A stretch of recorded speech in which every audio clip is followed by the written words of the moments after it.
Hello and welcome to the August Artist Demonstration sponsored by the Society of West Coast Artists.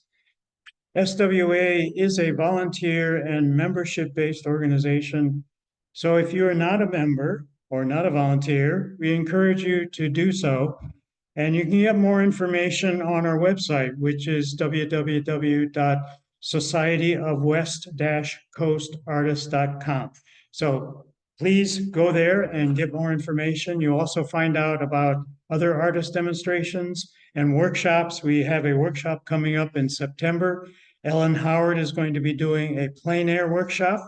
We still have slots available for that workshop. So if you're interested in having Ellen Howard uh, doing a plein air workshop, then please go to our website and sign up for that. Today, it is our pleasure and our privilege to have James Torlakson as our artist of the month. He is going to tell you everything you wanted to know about oils, watercolors, and color theory, but we're afraid to ask. Accompanied by lecture and handouts, James will share projections of his realist oils and watercolors, broken down step by step, and a suggested color theory assignment. And with that, I'll turn it over to James. Hi, I'm James Torlakson, and of course, I can't fulfill the title of this because I don't know what you don't know, right? But there'll be time later for you to ask me questions. Then I'll know what you don't know, and I'll attempt to address those. If I don't know the answer, I'm going to give you the number for my 900 astrologer, and they can probably handle your questions. So, what I'm going to be doing is showing slides of oils and watercolors in progress, and I'll just kind of talk about the methods and why things look the way they do at this particular stage. There's also, Louise, head this way. Louise, come here. I want to introduce you to my dear friend, Louise. Just come here. Say hi to television land. Hi, television. Hi, television land. If you're interested, and those that are watching, if you somehow get your email address to me, I'll give you the handouts via email. But there are 7 books that I published in the last couple of years that are here. And if you're interested in purchasing one, Louise will handle that for you. So that's it. You can sit down now. So anyway, I'll just jump in somewhere. This is the beginning, early stages of an oil that has gained a lot of recognition because it hangs in the permanent collection of the SF airport, alongside of Tebow on one side and Robert Bechtel on the other side. So this is typical. I was drinking back in those days. There's a bottle of whiskey. I don't drink any longer. It turned out not to be a great idea, but it was fun for a while. I still hang out with drunken sailors, by the way. And my language, I'm under a lot of pressure for other reasons right now. So if I slip into foul language, it's because I hang out with drunken sailors and they generally describe things from the lower floor of their vocabularies. At any rate, this, I think it's 4 by 6 feet, and this is a good example of an underpainting. So I've done the drawing, and then I've come in with, in this case, some earth color, probably sepia, and done an approximation of the value system, the pattern of lights and darks. And the reason that I do that is so that when I start to actually apply the color to the canvas, I'm not doing it against kind of like a blinding white canvas, and there's no context with the first values that you lay down. If in your underpainting you can get some true darks, then you're looking at a canvas that has white 0% gray and black 100% gray, which helps you understand what the value is of each color that you're applying. So for me, and this, by the way, everything that I do is absolutely traditional. It's like old school techniques that they work for the masters. So why wouldn't they work for me and you? They work perfectly. Anyway, let's move to the next slide. So what I've begun doing here is starting to address color. So first stage, pencil drawing. Things that are mechanical, I draw precisely, just simple line drawing, with a pencil that's not too soft, because if you use a soft pencil, the graphite will start to mix with the paint. I don't fix the drawing with any kind of spray. I'll use #2 school pencil and a H drafting pencil for the drawing. For things that are man-made and mechanical or architectural, I'll draw precisely. For organic things, I'll just draw loose because I don't want to be confined by line. When I do trees or whatever the organic stuff is, I want the more spontaneous brush action to go on. Once I've got the value system established, what I do in all oils and also in an early stage with watercolors is I work from background forward. And so that's just the process. And so I've started dealing with the sky and a bit of the trees. We'll slip to the next one. And that's the end product of the painting. That's what's hanging in the airport. And we can move to the next one also. So this is an early stage of, remember the El Camino Drive-In, El Rancho Drive. So I've got the underpainting established. And in this case, I didn't do an extensive value study, but I definitely got the strongest darks in, again, so that I can make a better assessment of every value that follows. And let's move to the next one. And you can see I'm starting to work with the background. Next. And we'll just step forward. You can kind of see I'm moving forward through the space. Next. Getting further along. In this particular case, though, I went all the way to the foreground. Sometimes I'm doing this because this stuff's still wet, and I could sit forever waiting for the paint to dry before I got to the next area, or I could find a safe other place to deal with. So I went ahead and did the foreground area that drifts off into the middle ground there. And I'll get to the car later, but things were too wet.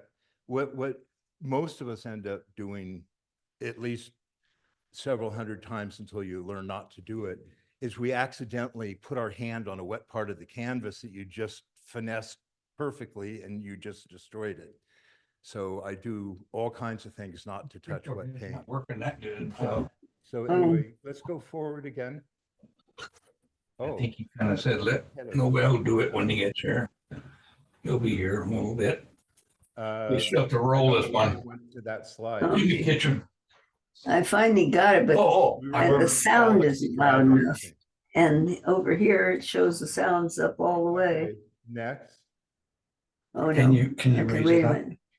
Oh, just past this then. Let's see what's, Can you Still raise it? can't hear it. is that, did that go further? I can't tell. Oh, well, whatever.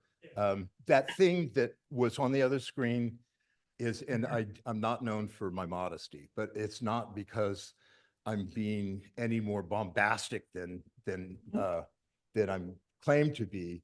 It's that I'm telling the truth, is that that other chart is probably my biggest gift to artists and especially art students. And it's a chart that I created that explains the laws of diminishing contrast, which is the same thing as aerial perspective or atmospheric perspective. And when I said everything you need to know, I'm actually saying that you need to know everything that I'm going to share with you here, and not just for realism. The same principles about how light works on planet Earth, which is what the laws of diminishing contrast is about, the same principles are at play in any painted image that you do, because the relationship of value, temperature, and purity, the three major elements that you can precisely describe any color by, they're at play in non-objective and abstract and expressive paintings, because the relationship of contrast and the way it diminishes as light penetrates atmosphere sets up what I refer to as the spatial implications of color. which means that warm colors advance, cool colors recede, high contrast in value, like 0% gray to black, which is 100% gray, comes forward, lower contrast drift back, and purity, which is not described with any intelligence, even on Google. It's probably the most misunderstood basic element of color, is warm colors tend to advance, cool colors tend to recede. But in the foreground, let's just talk about temperature, is anything can exist in the foreground, from the warmest warm to the coolest cool, or the neutral temperatures in between. But anyway, so we're back to this painting. That was a little aside because the wrong slide came up. So we've got the foreground modulated, but the other thing that I use in watercolor and in oil is spatter from a toothbrush. And there's actually a fair amount to know about the spatter. But what I generally do is with things like whether this is gravel or whether it's concrete, whether it's sand on a beach, if you along the bottom hit it with a fine spatter that fades quickly, it gives you a sense of texture. Texture is an element of contrast, and it brings the foreground even more forward. So most of the things that I do to create the illusion of reality is I pay strict attention to what's actually there, whether it's from life or in a photograph. And then I take those principles and tweak them just slightly. If you push them too far, it looks phony. But if you just give it a little twist, it can make things look more three-dimensional than reality itself. So more than a realist, I see myself as an illusionist. I'm creating illusions of objects in space. Anyway, just to give you an idea of the thrills and spills, by the way, some of the people that are here that I'm speaking to are ex-students of mine from decades ago. That none of you have aged. You look gorgeous. Like trying to control myself, but anyway. So you were students when I was going through this with y'all. So I'll tell you a little teaching thing, because teaching can be kind of funny, fun and funny. I used to drink a lot when I taught, so it was really fun. But anyway, I spent with the toothbrush as a demonstration, a full hour explaining how to do it. I talked about my preference for an Oral-B 30, but if I was feeling aggressive, I would step it up to an Oral-B 40. And after this lecture, I said where it was appropriate, how to load the brush, how to flick it. The student came up to me and she goes, Mr. Torlakson, I can't get the toothbrush to work. And I looked at her and her face was like totally spattered. And she held the brushes up instead of down. So anyway, that's kind of what it's like teaching. It's what I miss about teaching. Anyway, so I did that. Let's move forward and see what's here. This could be a surprise to me. Oh, that's the finished painting. So let's go again forward. Then keep going. I guess that's the finished painting. Ah, here we go. So it's the beginning of an oil painting. And this is the underpainting where I've got those darks placed, just like I said. In this case, I was asked to do a commission. And I don't do commissions, but every now and then I'll figure out a way where when I do a commission, I charge 150% of retail. So if you're going to try to tell me what to do, which is not a good idea, I don't follow it. When I get a new product and they have directions like how to use, I look at it and it feels like somebody's yelling at me. So I'm not good at following directions or suggestions. At any rate, this guy, what made me do the commission, it was a collector who had a nice collection and he wanted to commission a painting for his son. I thought, wow, that's a cool father that would commission a painting. And the son wanted a painting with an airplane, a truck, and a boat. And I did not want to do a photorealist painting of that. It would take hours and hours. I didn't want to do it. So I just took a chance because I have lots of toys. I'm a proponent of he who dies with the most toys wins. And I'm in the running. You would not believe how many toys I have. And the boat is mine. This is an etching. This is the first etching I did of a truck, the first image I did of a truck, which back in 73, ages ago, that was kind of my introduction to being a photorealist. It came to pass that people talked about Torlakson trucks as some kind of genre. At any rate, so I decided not to do photorealism, paint the toys, and if the father liked it, great, and if he didn't like it, at least I didn't paint something I didn't want to paint. So let's do the next one. And this is the end product of that.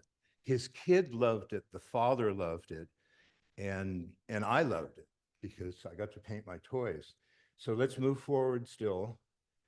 And there's just a close-up. This is my oil painting of my etching, okay, to get the truck, and we'll move forward. And so here's the toy airplane.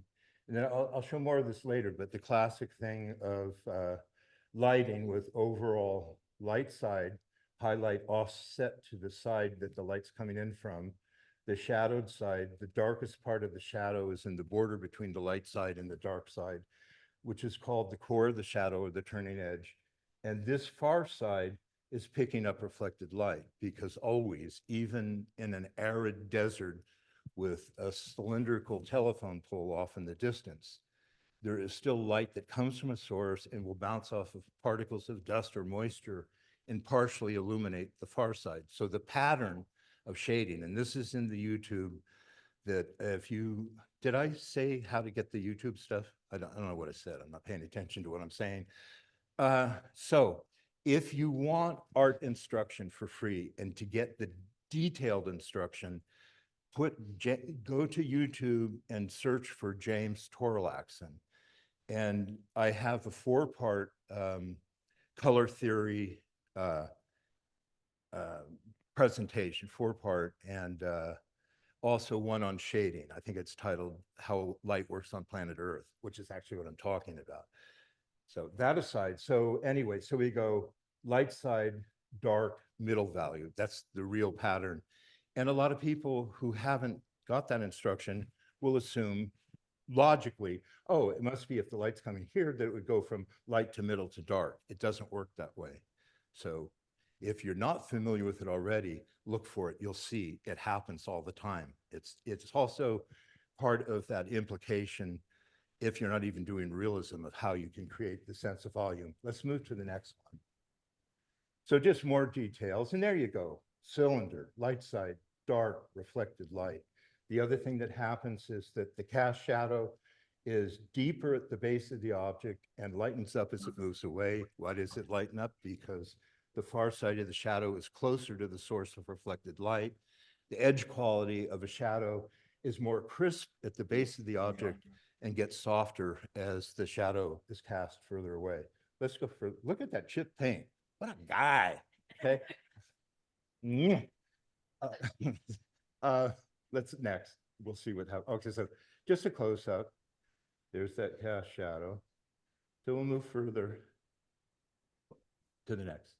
And that's just the end product. Let's see what comes up next. Okay, this is an early stage of a more recent painting. It's a self-portrait, there I am. And you can see the underpainting. I've got the value system partly expressed, not throughout the whole thing, but I definitely have the strongest darks. Let's move forward from here.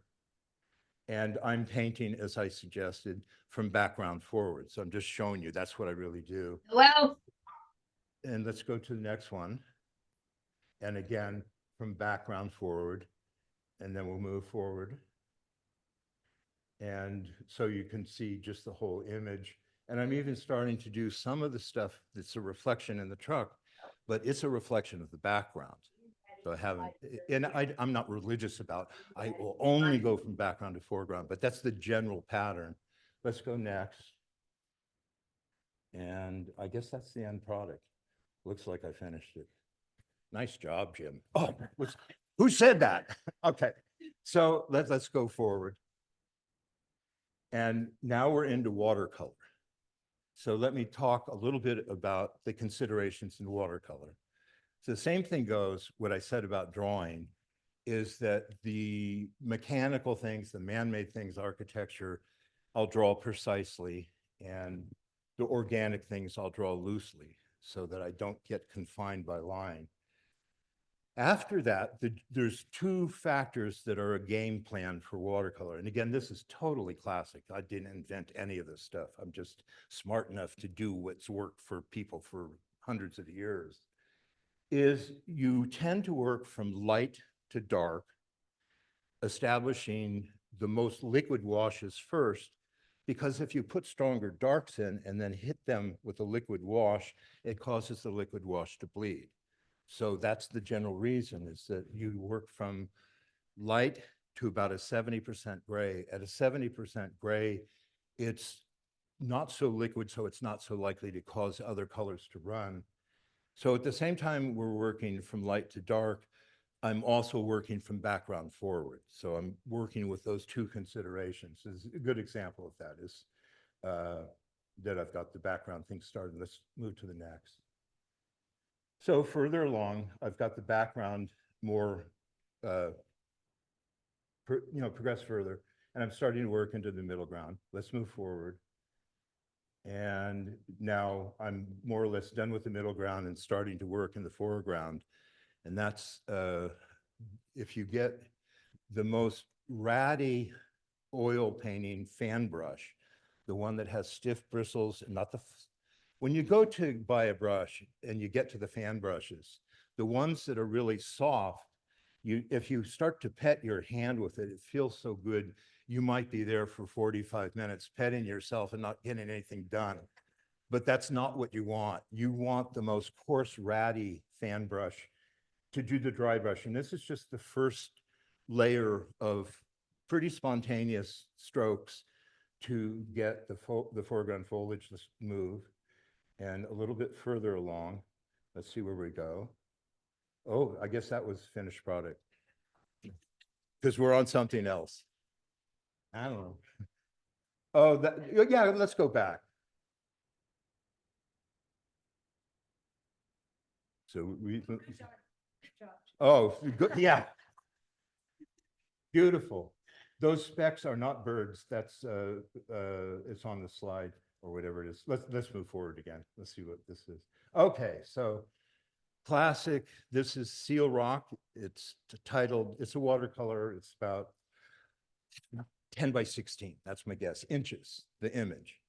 And the organic things I've drawn very lightly. The mechanical thing, the ship, is drawn in more detail. And again, I'll work with an H to a 2B so I don't get a lot of soft graphite smearing. So let's see where we go. And so true to what I said is I got background established first, and then I'm moving forward. And there are examples of step-by-step doing ways. I've surfed my whole life. I don't need to look at a photograph to do ocean. It's inside of me, and I just let it happen. So another thing, just let me congratulate myself for good job, Jim. Okay, so anyway, this is what it starts. It's very open and playful, and let's move forward and see what happens. And that's the end product of that. There are people that told me that standing in front of this painting, it's a watercolor, actually makes them a little seasick. So I think I did something okay. When you're doing texture, by the way, what you want to do is go, because I don't describe it carefully in the drawing. I want the strokes to be as spontaneous, like the way things grow, as possible. So I try to get in touch with my tactile memory of the thing that I'm trying to paint. And the way that I would describe this, so, and there was an artist, it's actually Jack Mendenhall. I was looking at one of his paintings, a famous photorealist painter, second generation photorealist. And he did, of all things, his genre was furniture store windows, like the displays. And I went to visit a studio, and he had partly finished a painting, and it had a tufted silk sofa in it. And the silk looked so real. I'm not easily fooled by things visually. I wanted to touch it just to see, is it really two-dimensional? Is that just paint? So I asked Jack, I said, Jack, how did you get the silk to look that real? And he said, I have to be the silk. And I thought, what a new age idiotic response to a question. Be the silk. It's like, so anyway, I eventually realized that that's exactly what will put you in touch with the attitude you want as you start to flick the brush around to be a leaf or a straw or ocean or whatever it is. So anyway, what was I going to say? What size this painting is? It's probably maybe 10 by 16. No, it's bigger than that. It's 16 by 24, and it's a watercolor. So be the thing, be the thing, be the thing. Oh, so I was thinking that he was some kind of, you know, new age nut or something like that to make a statement like that. But when I started to teach, and I started to teach that, what I did for the students, and just pretend this is a blackboard, and I'm talking to you about like how to get texture. And I said, you all know what it's going to sound like when I take my fingers and scratch the chalkboard and everybody's spine stiffened.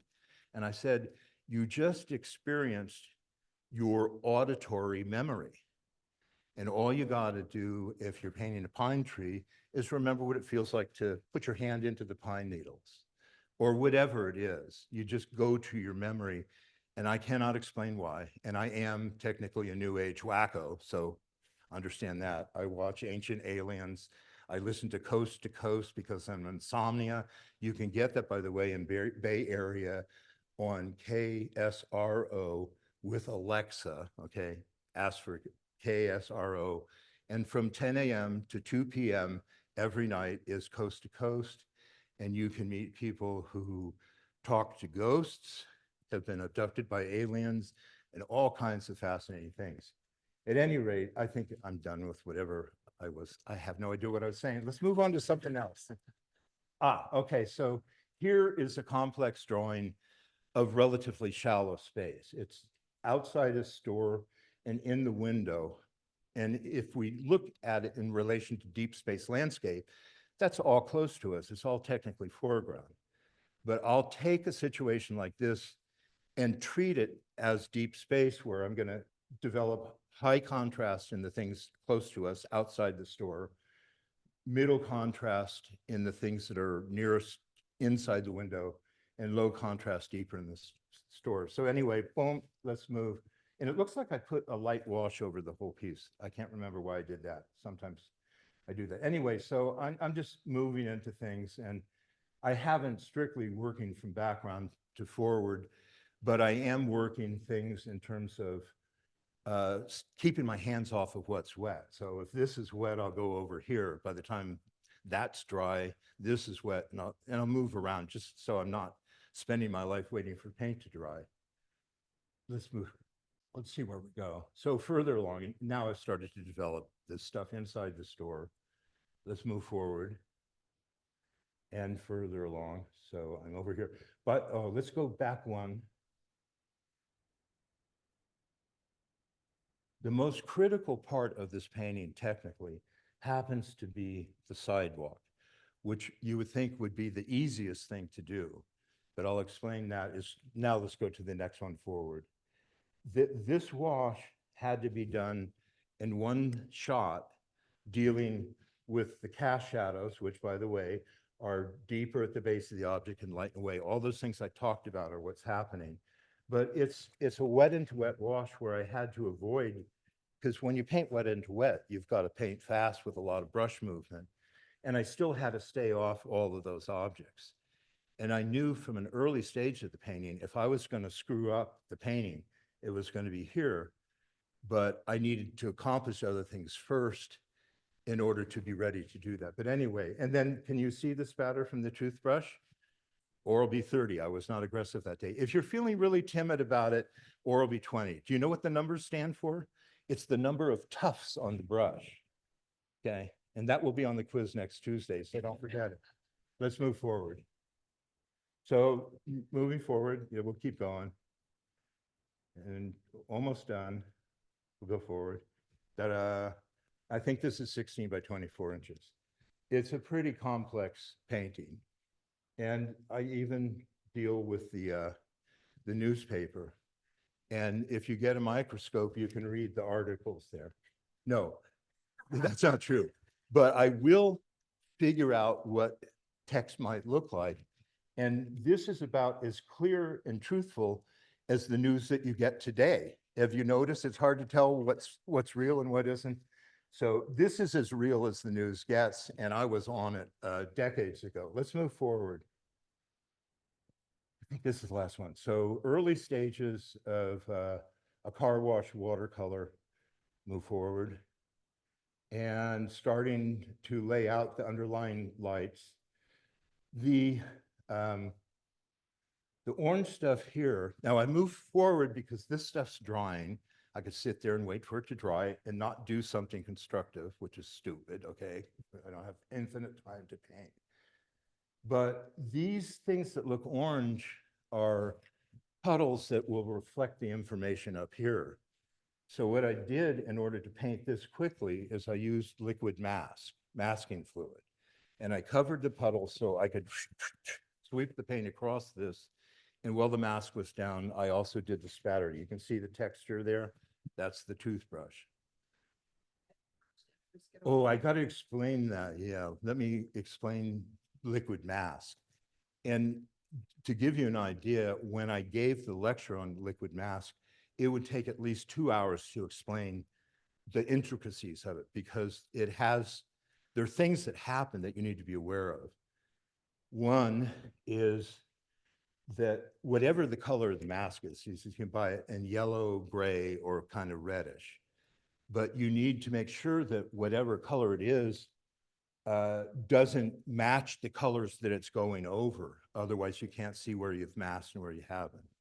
So I would use Winsor Newton liquid mask or whatever they called it, masking fluids, what they called it, but Winsor Newton. All the paint that I use is Winsor Newton. So, and I sell work for a high price and I'm going to give them the best quality possible. And Winsor Newton is hundreds of years old as a brand. It's English. So anyway, I'm using Winsor Newton white, whatever I called it, masking fluid, okay? And in this case, I tinted it with cadmium red. So I could see clearly where I was masking because before I did this, it was all white paper.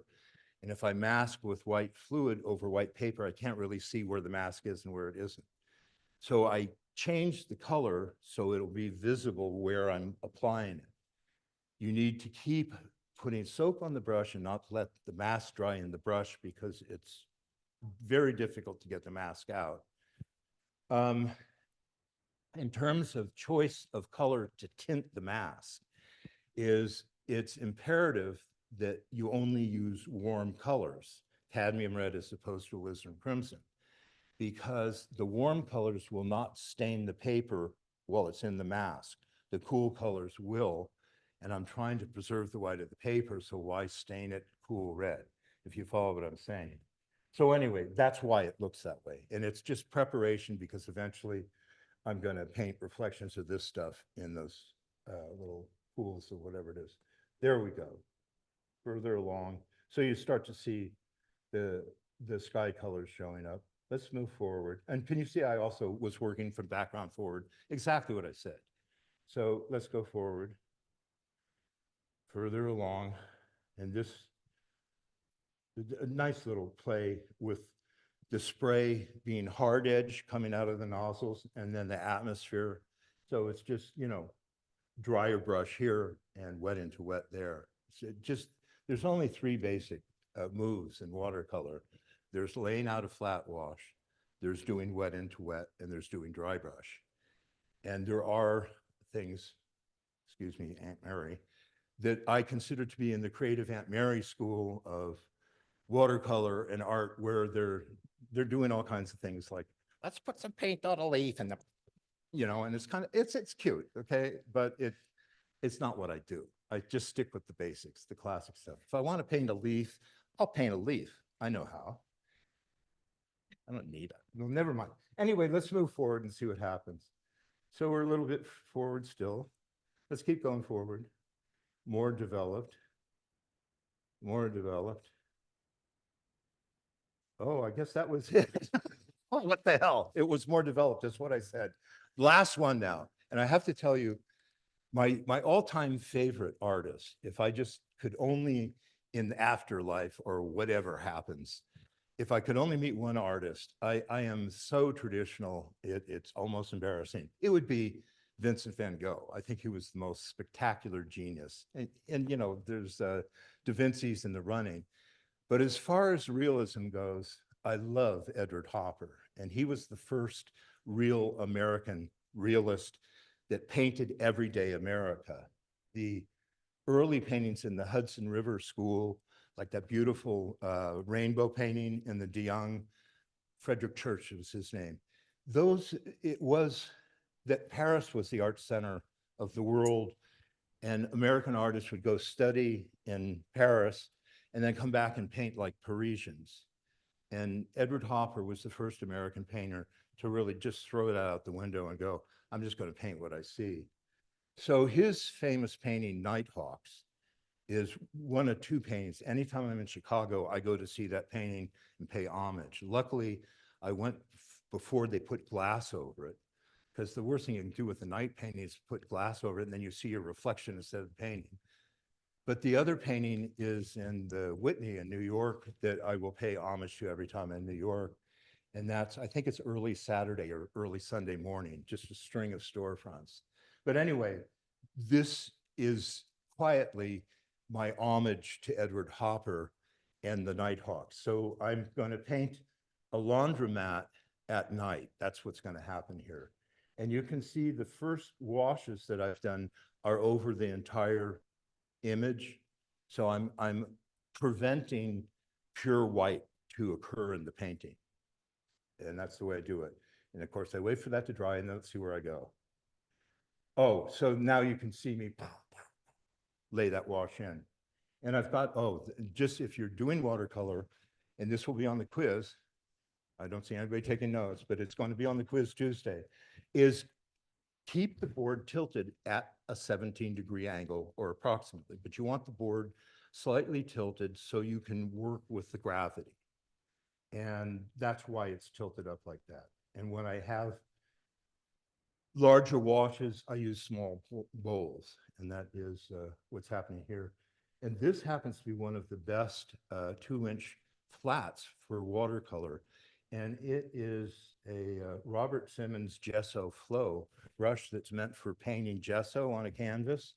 Works beautifully, and it's way cheaper than, you know, like with Winsor Newton and Robert Simmons and those other brush brands. They can kill you. By the way, before I forget it, put this is on Thursday's test. The best detail brush, and whether you're dealing with oil or watercolor, is of all things a Bob Ross Wildlife Eye. And if there are any left on the market, snap them up, because they hold, the first brushes to wear out. The detail brushes are ridiculously expensive for a tiny little brush, and they wear out quickly. With maybe 1 or 2 uses, it's lost its spring in the bristles. The Robert Simmons Wildlife Eye will outlast those at least 3 times over. And they were inexpensive. And I bought as many as I could because I knew things were going to screw up. But if you can get a hold of them, it's like what I would do, because there's a little fear these days, you know, I don't want to go into politics or anything, about the dollar crashing and maybe investing in assets, gold, silver, real estate, whatever. Invest in Bob Ross Wildlife Eyes, because you'll be able to buy food with them or your other necessities when the dollar, you got to figure the dollar is, you can see it's becoming worth less and less. The problem with the dollar is it's not good for anything else, because you can't write on it because there's writing on both sides. You can't use it for tissue paper because it's slick. It's not going to help you. But your wildlife eye will buy your water ammunition, whatever you do to protect yourself for the oncoming slaughter in this country. Oops, I was going to stay off politics. Let's move along. Okay, question. Do you use a certain color for your overall wash background? Maybe I'm going to do another one. I don't know. If I'm doing a night, oh, I was going to bring a painting, but I didn't bring it. When I'm doing, let's say, a moonlit night scene, I'll paint the entire painting a cool, impure gray, because moonlight is silvery in nature. And that makes, in watercolor, it makes every color that lays over the top affected by that. And I mix it myself, and I'll talk a little bit about those considerations, but well, I'll talk about it now. There are, if I was, and this may actually happen, if I was put on a penal colony for my behavior on planet Earth in this lifetime, and I was stuck on a planet where nobody could come, I would only get, I won't go into it, but I would only be able to, for the rest of eternity, this is like my karma, whatever, is I could only have 5 foods. And I'm not going to go into which 5 foods I'd have. And I could have all I want of them, but I could only have 5.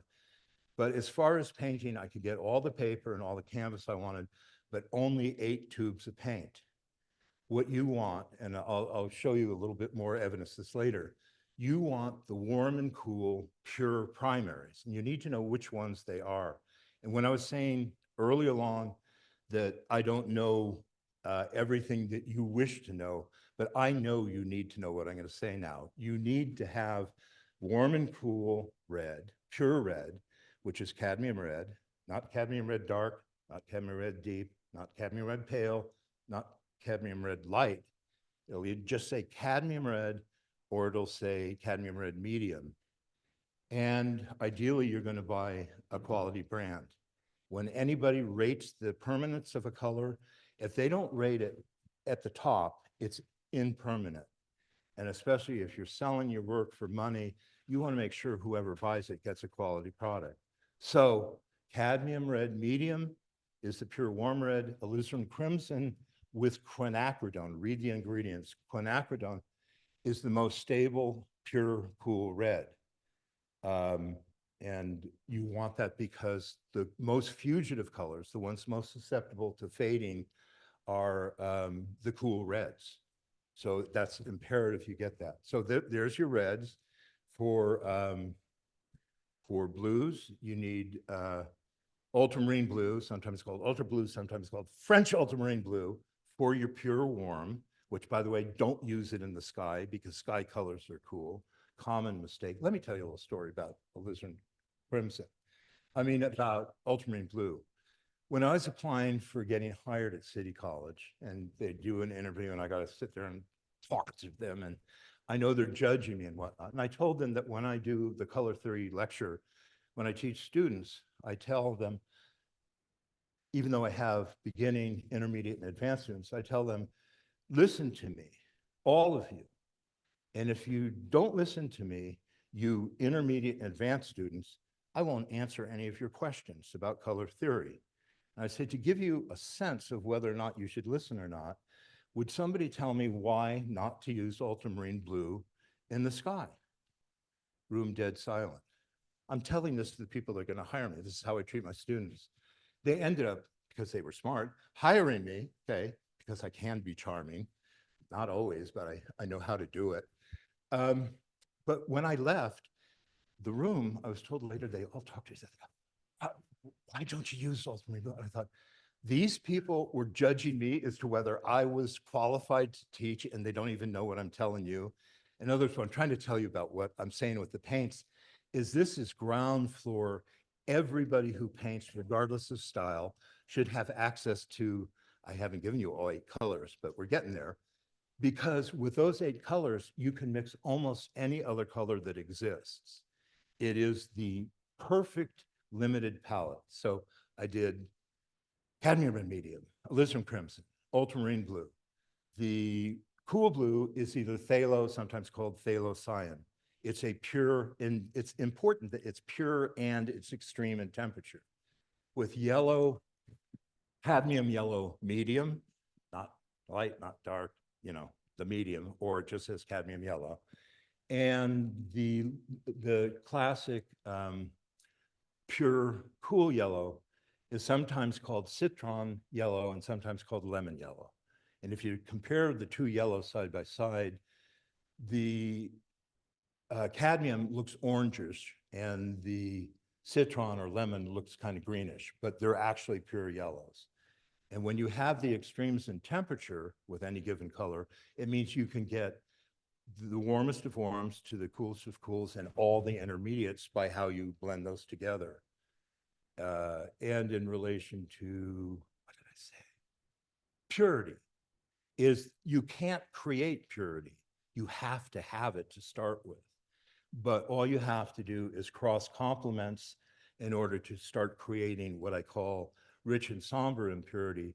And the other thing, which is often taught, and it's, if I was in charge of what positions people take in the afterlife, I would have these people punished who teach that black is not a color. I'm telling you, black is a color and you need it in your palette if you want to be able to mix all the possible colors that exist.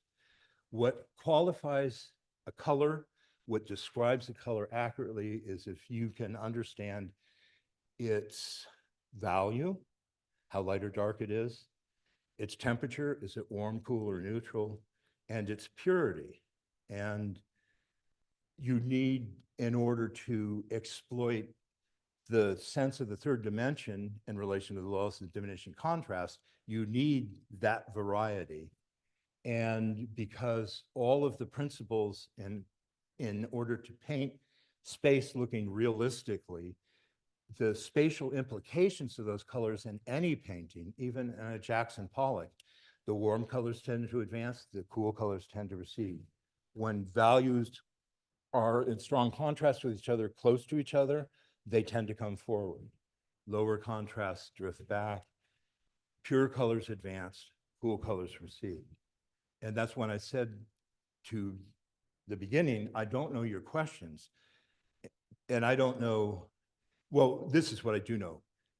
It will empower you in your expression if you understand this and exploit this. And so from my point of view, all artists need to understand this in order to paint with intelligence. And there's nothing wrong with, spontaneity is a lovely thing. And sometimes people go, oh, it's too much theory. I don't like theory. Well, theory does not interfere with spontaneity.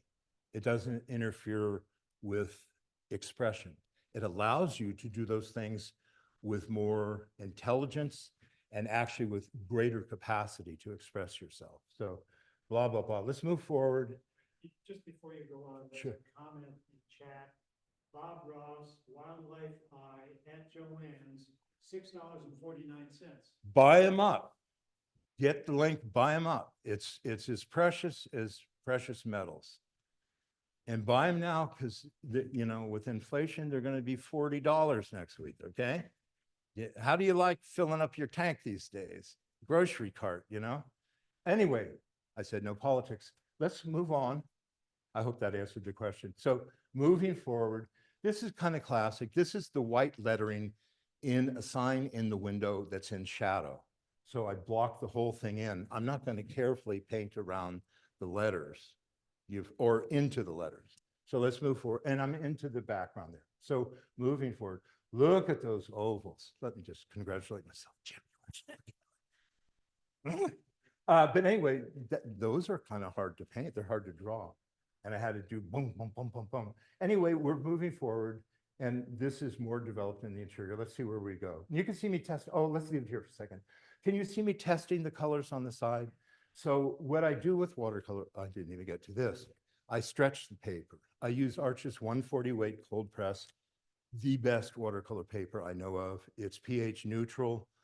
And if you use a lighter weight, it's too thin and it's too likely to warp. If you use a thicker, they make 300 pound instead of 240. It's unnecessarily thick and it has more sizing in it and it's more resistant to the watercolor. It's unnecessarily thick because any one of those papers I would stretch. Stretching watercolor doesn't mean pulling it taut like canvas on stretcher bars.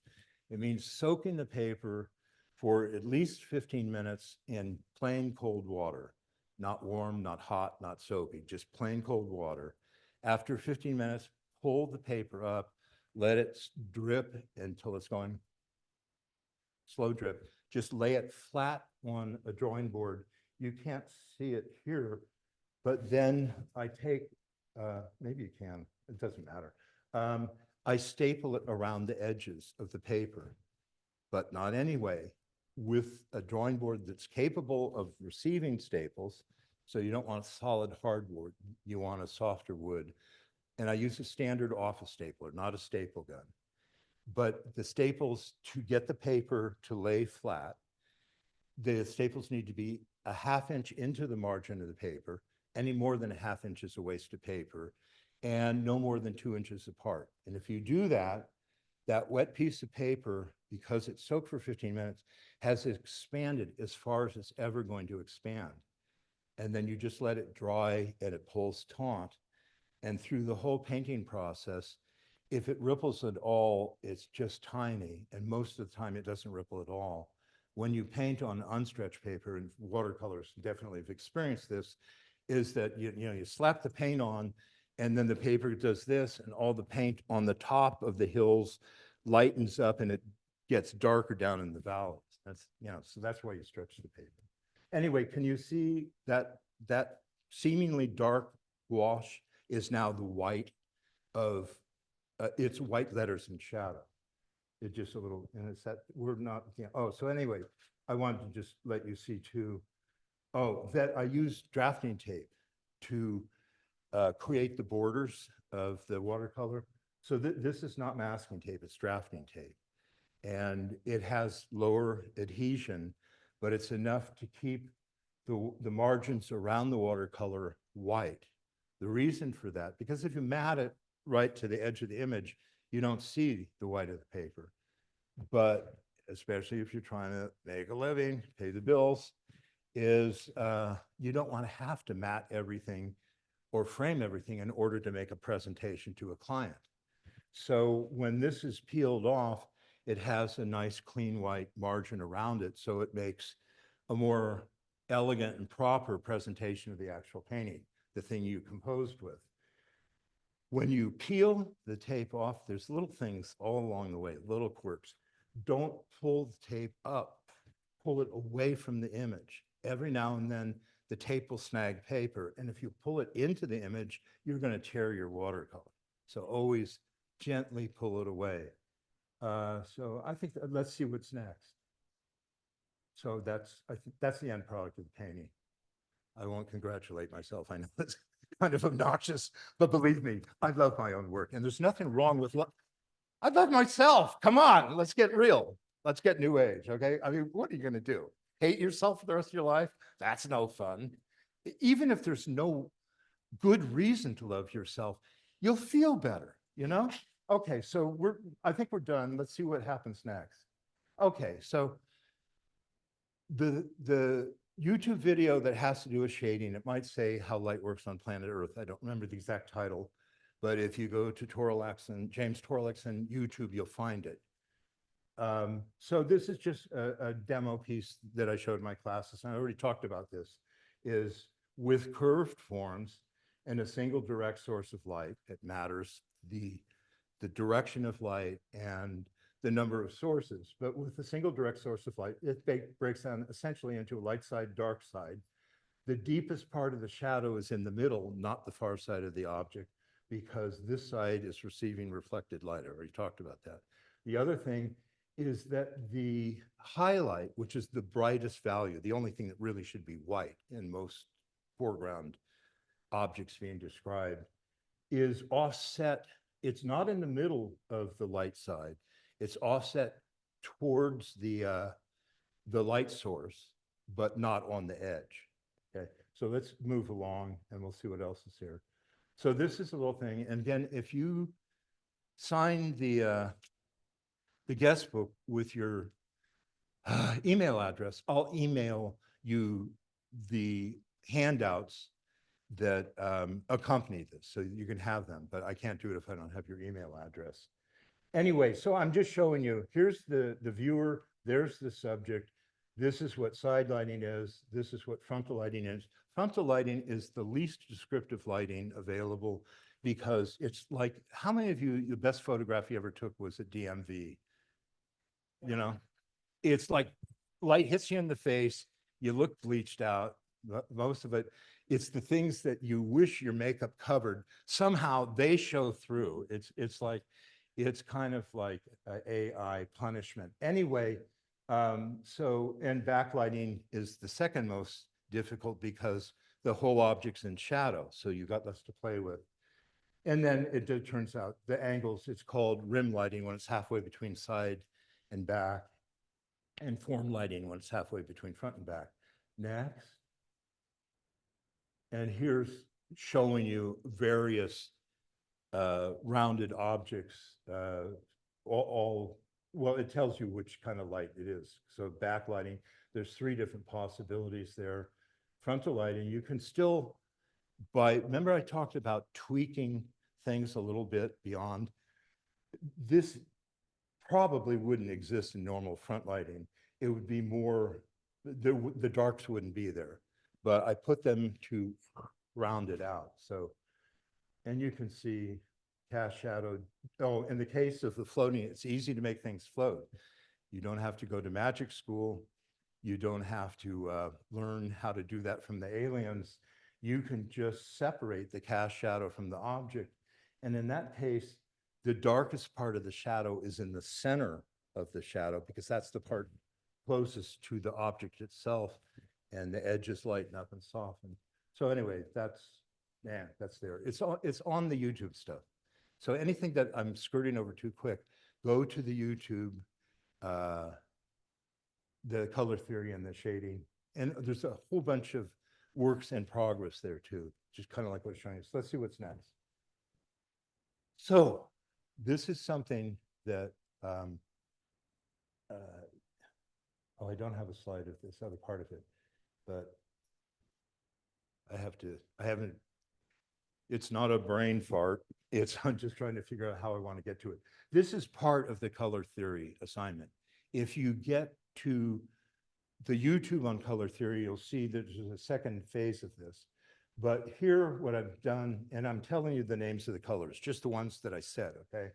And what you can't get, you know those color wheels that they sell you and you get to turn it around, you know, and you feel like you're a scientist or something? You're actually a dummy for buying thing because it doesn't show temperature. And I'm telling you, if you don't understand temperature, you don't understand color. By the way, all of my teaching is really based on teaching people how to see. Once you can see with clarity, it's not that hard to make things happen because you see what's actually going on. And what happens for most people, especially in beginning drawing classes, and I've done tons of them, is people tend to draw what they think they see instead of what they actually see, or some combination between what's actually there and what they think. So like a table, for instance, is just a straight line with a couple of legs. And there's a reason why you have these simplified visions. It's because we use language. And in order to speak about tables, you don't want to have to describe every single table that possibly exists. So you have a general word for table and a visual symbol in your mind that is kind of like the pi symbol, a straight line with 2 verticals coming out of it. Chair is like an upside down 4. So there's a reason to have those and those are basically left hemisphere symbols because language is left hemisphere. But as an artist, you want to have access to both hemispheres, but definitely that's why they have drawing on the right side of the brain. The right side of the brain is capable of spatial perception, which is what we see. And so what happens when you're not instructed on how to see things objectively, your brain battles between the left hemisphere symbol and whatever happens to be in front of you. It turns out that any table that's in front of you is a different table when you move over here, when you move there, when you look down, when the light changes in the room. It's a completely new visual phenomena. And to get yourself to see objectively, try to go back in time to before you knew language, when you were an infant and pre-verbal, and you had none of these symbols, none of these generalizations. And we kind of destroy children's minds by teaching them the symbols and teaching them the language, because they tend to lose the capacity to see objectively. And you as an artist want access to both those modes. So anyway, so as I approach the color wheel, is I'm creating one for the warm colors and one for the cool colors. And then this chart pits the warm and the cool. You get a neutral in temperature by mixing the warm with equal strengths, not necessarily quantities, of the cool, and that becomes neutral. And you want the capacity with color to get the full spectrum of the warmest warm through all neutrality to the coolest cool. So I set this up this way so you could get a direct comparison between warm and cool, and then the comparison of going from warm to neutral to cool. So I asked people to do that with black, which I set as a color. What I said before is color can be described very accurately. And if you make these considerations, mixing given colors is no big deal, because you know it's generally red or generally earth color, whatever that happens to be. But what describes a color is value, temperature, and purity. Black has all three of those qualities. It has value. It's extremely dark, out of the tube, 100% gray. It has temperature, and lamp black is the preferred black because it's neutral, because we're only going to have one tube of black. All you have to do is add any warm color to a neutral black and you've warmed it up. Any cool color, you've cooled it down. So black can be pushed temperature-wise in any direction you want. And what was the other one? Oh, purity. And purity. Oh, I shouted. I didn't mean to do that. Sorry, I have these conversations with myself all the time. I find myself really amusing, which is a problem because I don't know how to present myself publicly. You've probably already figured that out. Anyway, so in terms of purity, black is the mother of all impurity. You can't get things more impure than black. You could start to add more and more colors, so the relative purity of the other colors could make the black a little less pure or more pure.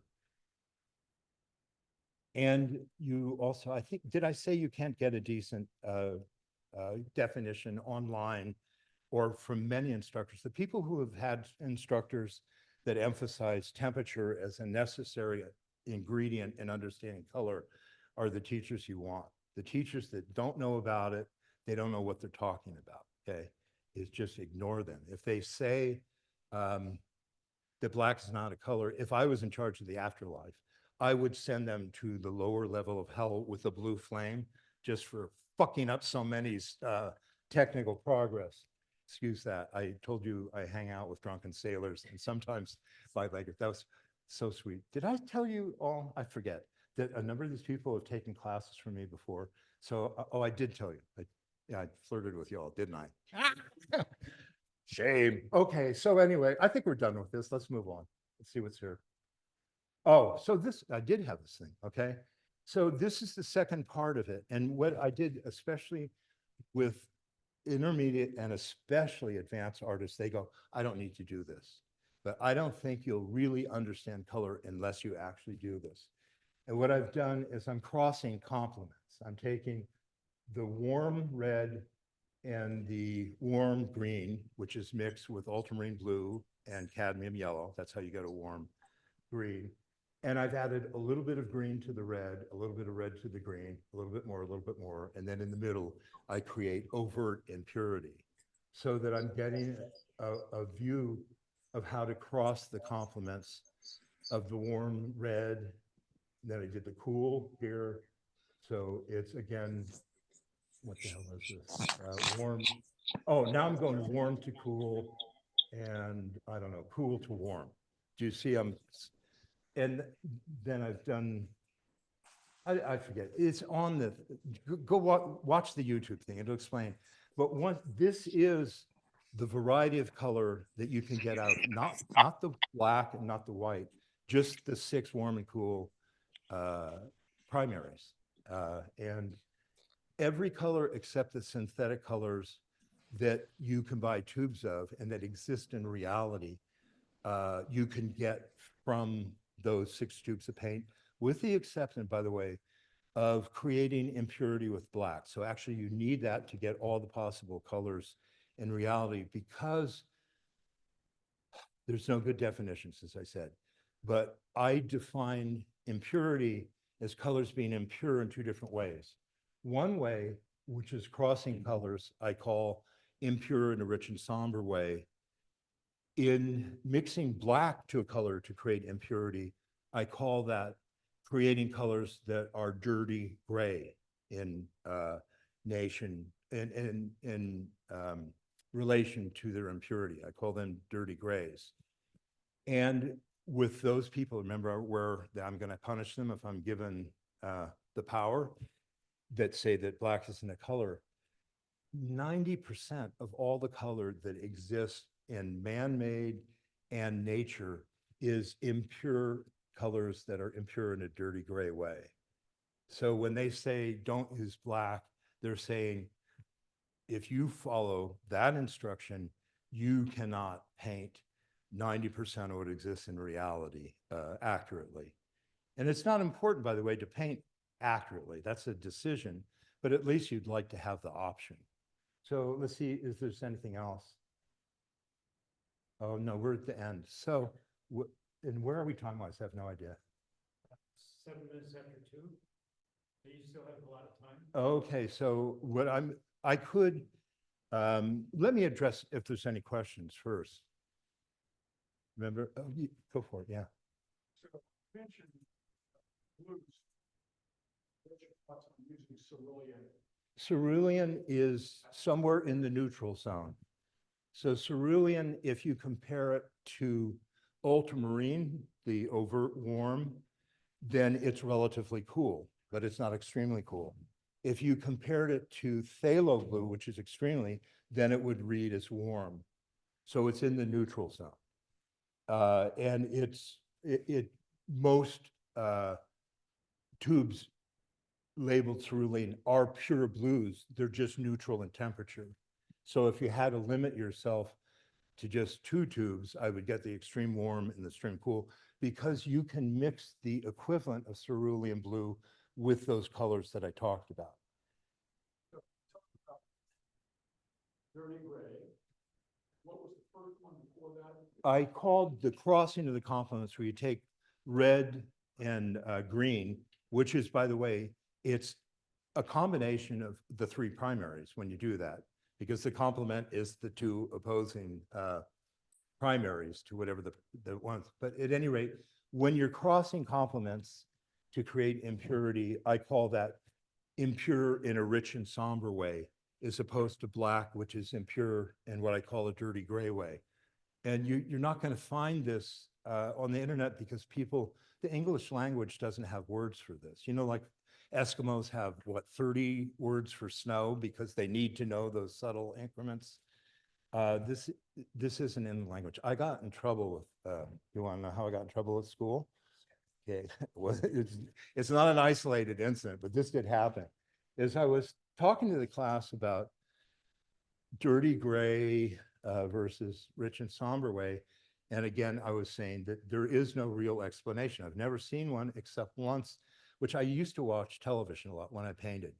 Because if I don't have some little, I don't care if it's Little House on the Prairie or Perry Mason, some little distraction over there, my mind is free to wander. And believe me, you don't want to be in my mind when it wanders, okay? So that's kind of like a little grounding device. So a lot of times, remember Phil Donahue?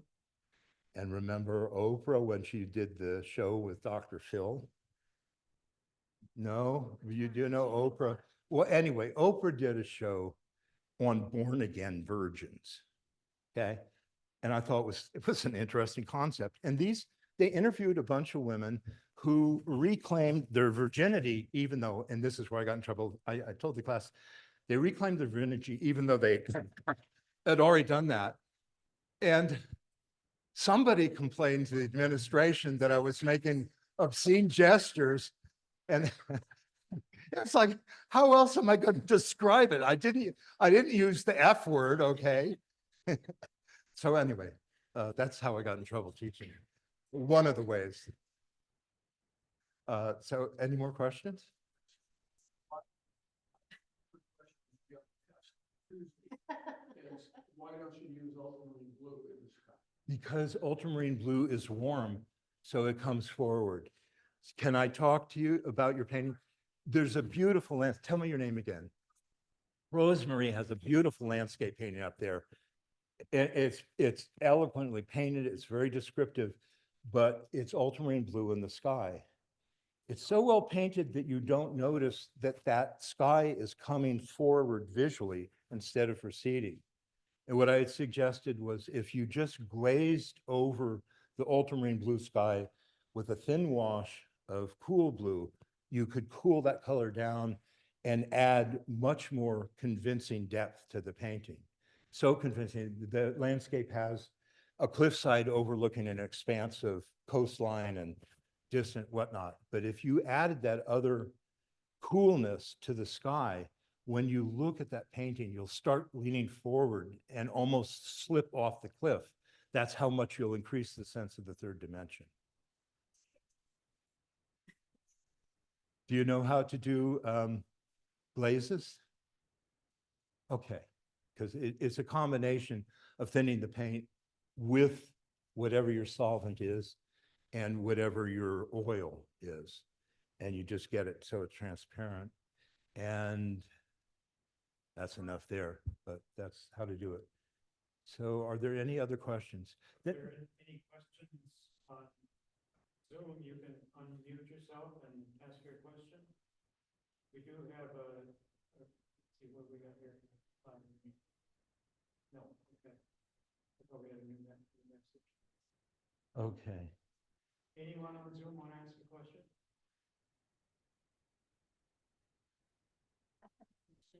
You had said there were eight tubes, and you said the cool and warm of the primaries and black. What was the eighth? White, by the way. Okay. And titanium white is the white of choice because that's neutral. Ivory black is warm. You don't want ivory black because it's warm. Because we're taking the white and the black in the neutral zone, it means any warm you add to it will warm that color up, any cool will cool it down. So with the neutrals, with the white and the black, you stay in the neutral zone. It's imperative also when you're buying those primaries that you use the colors I said by their traditional names, because you don't just want the extreme in warmth and coolness, you want them to be absolutely pure. It's easy to create impurity. It's impossible to create purity. It's either there or it's not. What black? Lamp. Lamp and not ivory. But it's too warm. Ivory is a warm black. One of the colors that's kind of curious, if you look at the ingredients, I love Payne's Gray. Payne's Gray is really useful. I think a lot of people are seduced by it. It is technically a hair on the warm side of neutral, but because of its impure bluish quality, it works really well for shadows. And shadows, if your light source is warm, the area that doesn't receive light, AKA the cast shadow, is relatively cool because it's not getting that boost of warmth. The Payne's Gray, because a lot of shadows have a bluish cast or sometimes a violet cast, is you normally want them to be overtly cool. So I will sometimes use oh God, this watercolor. I just, another page, but this will be on the test next Labor Day. Okay, you got some time to think about it. A great shadow color for flesh is Payne's Gray and cadmium red. Try it out, because when you it doesn't matter what race you are, is that the flesh tones, especially when they move into shadow, are earth color and they're impure. And if you use the earth colors, a lot of times it ends up looking like the flesh is dirty rather than that it's in shadow. I don't know why, at least for Caucasian flesh is Payne's gray and cadmium red. You'll see it'll make very convincing flesh and shadow. One of the things that was interesting, because I had Black students in my classes, and we had Black models also. So we had to learn how to paint a variety of flesh colors. And one of the characteristics of African-American flesh, one of the things is that there are so many varieties, just like with theoretic white people, Caucasians, or even Asians. There are so many variations that exist. But one of the things that is characteristic of, I'm going to call it African American. It's getting confusing. They keep changing the vocabulary in this wonderful new world of, oh, I said I wasn't going to go political. Anyway, the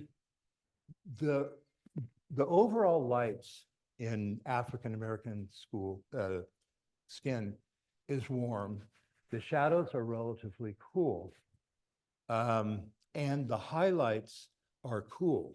So you got cool highlight, then warm light, then you're into coolness in the turning edge, the darkest part of the shadow and the reflected light.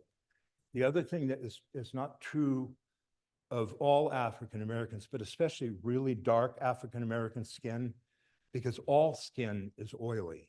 There's just a sheen to it. And one of the things that is phenomenal, and you'll see this in really well painted images of darker skinned people, is that the reflected light shows up so strong in darker skin. And you just start looking for it and look for paintings. There's a wonderful painting by Winslow Homer called Independence Day, where they have a group of people from his era parading, and there's some African-American subjects in it. And his painting of flesh is exquisite in that. So there's a little, yes. You also mentioned quinacridone. Oh, quinacridone. Quin, A-C-D-R-O-N-E. Yeah, it's the most. Okay, they do make, some people will call the pure cool red quinacridone red, but the more traditional name for it is alizarin crimson. When you look at the ingredients in terms of what's in the paint, you want to see quinacridone. If you don't see it, you're buying a red that's guaranteed to fade over time. And the worse, you all know, you're smart, I can tell you guys, the IQ in this room is just stunning. But it's like, never to hang any artwork or anything of value in direct sunlight. So even when you take every precaution possible, with the permanence of your pigments, is you want to make sure you don't hang it on a window, a wall that receives direct sunlight for any part of the day or any part of the year. So with the things you value, pick a place that's sheltered. The sad thing about fugitivity of color and pigments in general, it's the best thing to do when a painting is finished is to put it in a drawer, never expose it to light, and hermetically seal it and monitor the temperature and the humidity, and you never get to look at it. So there's no perfect solution to it, but you want to use the best pigments possible in terms of permanence and avoid exposing them to direct sunlight. So your drawings, how are you getting your proportions? Are you using a grid? Are you using? I project slides. So that's how I get it. But let me tell you what happened, just in another school situation. This is me as a student. Is an early painting that I did in oil, I think it's about 3.5 by 4.5 feet, was of a doggy diner in Oakland. And I had taken a photograph. I used to go backtrack. I used to, when I first went to art school, and I went to then California College of Arts and Crafts, now it's College of the Arts or whatever the hell they call themselves. But is all the drawing and all the art that existed for me of any consequence was surrealism. Dolly was the only artist to pay attention to. I had the good fortune of parents that traveled around the United States and took us to museums. They used to give my brothers and I $5 each and said, you know, get lost for the day or just be at this museum for the day. And then my parents went off and did stuff that probably finally had sex, you know, they finally got rid of the kids. I don't know exactly what they were doing, but they seemed a little bit more calm when, when they came to pick us up. But anyway, what I would do when I went to a museum would immediately go to somebody in authority and say, where are the dollies? And that's, I would go and I would stand in front of those paintings in awe and just not understand them. And the art that I did in high school and the first year in college were kind of like surrealistic cartoons, but definitely surrealism. And it was, I got kicked off the track team. I know this is hard to imagine somebody like me getting kicked off an athletic team. Of all things, I threw a wet towel and hit a coach in the face and they threw me off the, so what it did, it ended my athletic career. And I started to approach life in terms of modern living through chemistry. It was the 60s. And so there was various chemicals running through my system. And there is a point to where I'm going here. Okay, so I ended up ODing and almost dying on an overdose of benzene? No, what is it? Bennies, whatever they are, speed. And I smoked a joint with 8 balls of opium in it. And I almost killed myself. I was lucky. I got to the Haight-Ashbury health clinic and a genius doctor talked me down and told me, you're lucky to be alive.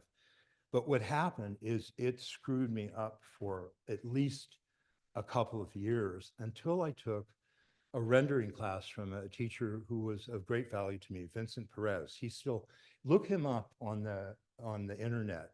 He's a fantastic painter.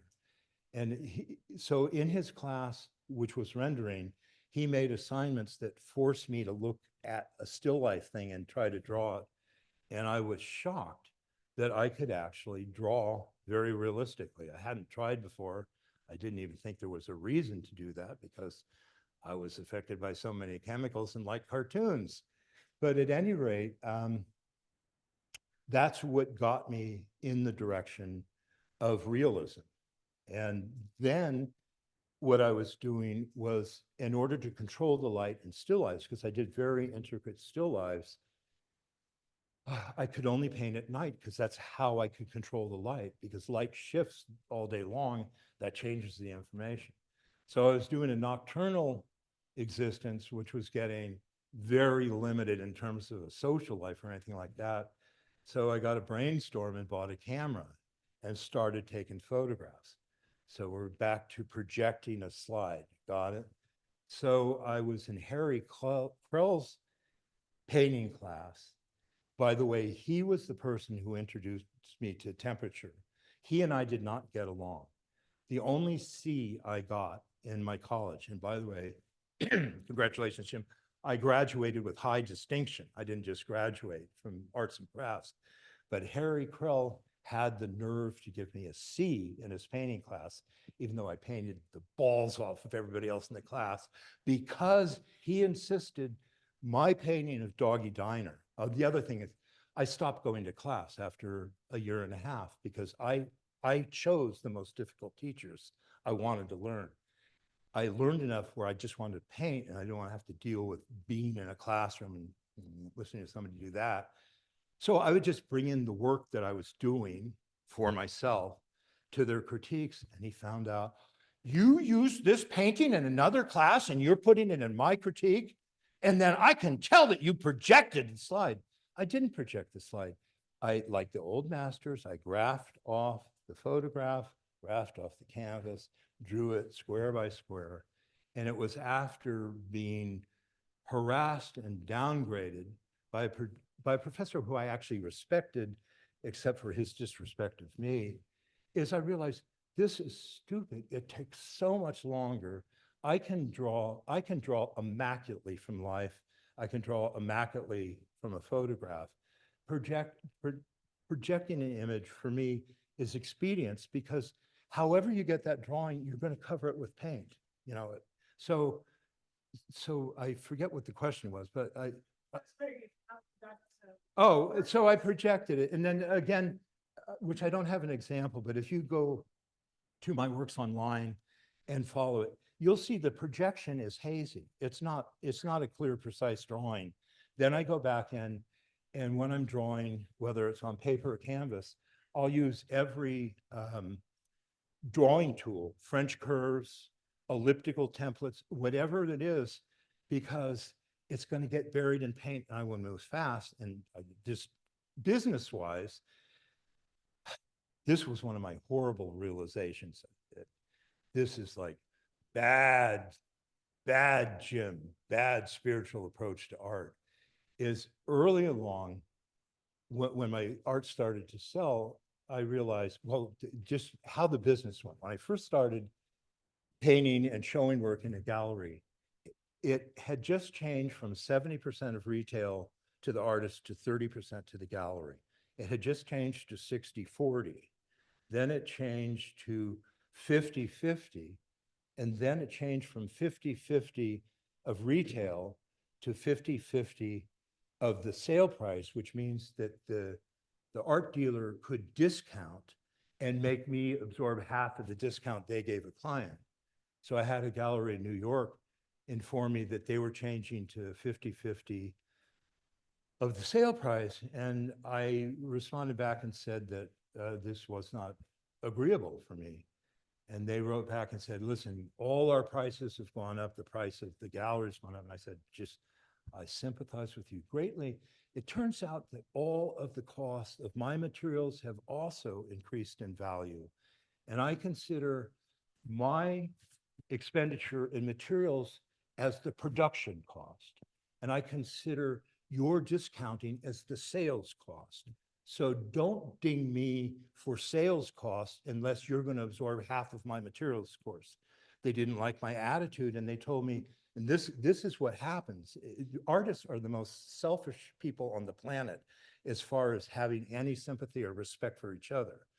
Because what they told me is 19 out of the 20 artists that were in their stable, they talk of the artists in their stable. So we've been relegated to quadrupeds that shit in their own bed. Okay, that's not an ideal thing, but it is true of horses anyway.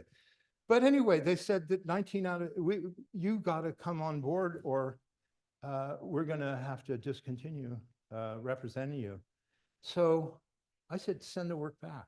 Screw you, send the work back. You know what I did? I went from earning 50% of the sale price to earning 100% of nothing. Do you understand? That was not a brilliant move, because I still had to pay bills. I needed income, and I just screwed myself. And what happened immediately, some other artists filled that space. So I have no idea why I started talking about this, but I did. So there you go. Was there an actual question? Like rulers and French curves in order to speed it up.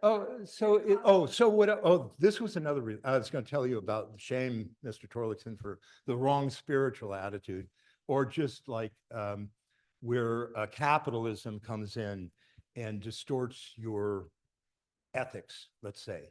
So I realized, let's just go back to 50-50 and not worry about whether it's the sales discount, all that crap. Is I realized that as I painted, that it's a 50-50 split. And for every hour, the first 30 minutes, I was painting for the gallery.